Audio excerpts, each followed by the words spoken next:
جو میرے قائد چیئرمین عمران خان کے اوپر جو فائرنگ ہوئی اس کی میں مذمت کرتا ہوں کہ یہ ایک ساری سیاسی پارٹیوں کے لیے ایک سوالیہ ہے. یہ آج ہماری پارٹی پہ ہوا ہے, اسی طرح بے نظیر بھٹو پہ ہوا تھا. یہ ایک کسی کے اوپر بھی ایسا ہو سکتا ہے, قاتلانہ حملہ ہو سکتا ہے. ہم اس کی مذمت کریں گے. ہم پریس کانفرنس کر کے وہاں پہ اللہ تعالیٰ نے آپ کو اتنا بڑا مقام دیا ہے, آپ پاکستان میں ایک مقبول لیڈر ہیں, اور آپ اس کے پریس کانفرنس کرتے ہیں کہ یہ ایک چیئرمین جو ہے پاکستان تحریک انصاف عمران خان جو ہے ایکٹنگ کر رہا ہے.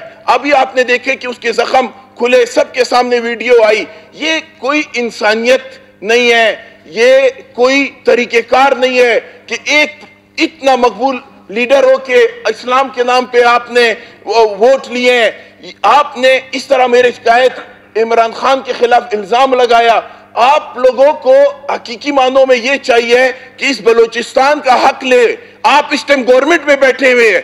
آج اگر ادھر گورنمنٹ میں بیٹھے ہیں, NHA کے روڈ بند ہے, آج ادھر گیس نہیں ہے, خود بات کر رہے ہیں. گورنمنٹ میں یہ لوگ ہیں, اور اس کے بعد بجلی کے مسئلے ہیں, اس سے کتنے لوگوں کو بجلی نہیں مل رہی ہے, فصل نہیں چل رہی ہے. آپ ریکارڈ نکالے کہ سردی میں کتنے لوگ جو ہے سردی کی وجہ سے مر رہے ہیں. آپ کی گورنمنٹ ہے, آپ یہ حقوق پورے کریں. آپ ہماری پارٹی کے اوپر, ہمارے چیئرمین کے اوپر بات کرتے ہیں. ہمیں تو ایسا لگتا ہے کہ آپ کو اسلام نہیں, اسلام کے لیے نہیں چاہیے تھا, آپ کو اسلام آباد چاہیے تھا, وزارتیں چاہیے تھی, آپ کو وزارتیں چاہیے تھی. آپ لوگوں کو عوام نے ریجیکٹ کر دیا ہے. ہمیں کوئی منسٹر نہیں ہے, منسٹر آپ ہی ہو, حقیقی معنوں میں کوئی حکومت میں تم ہو. نہیں کی ہے, سمجھ گئے. کنکلوژن کی طرف آ جائے, کاروائی کافی رہ رہی ہے. میں اسپیکر صاحب, میں یہ کہوں گا کہ میں اس کی سخت الفاظ میں مذمت کرتا ہوں. خدا کرے وہ پیپل پارٹی ہو, خدا کرے مسلم لیگ رور ہو.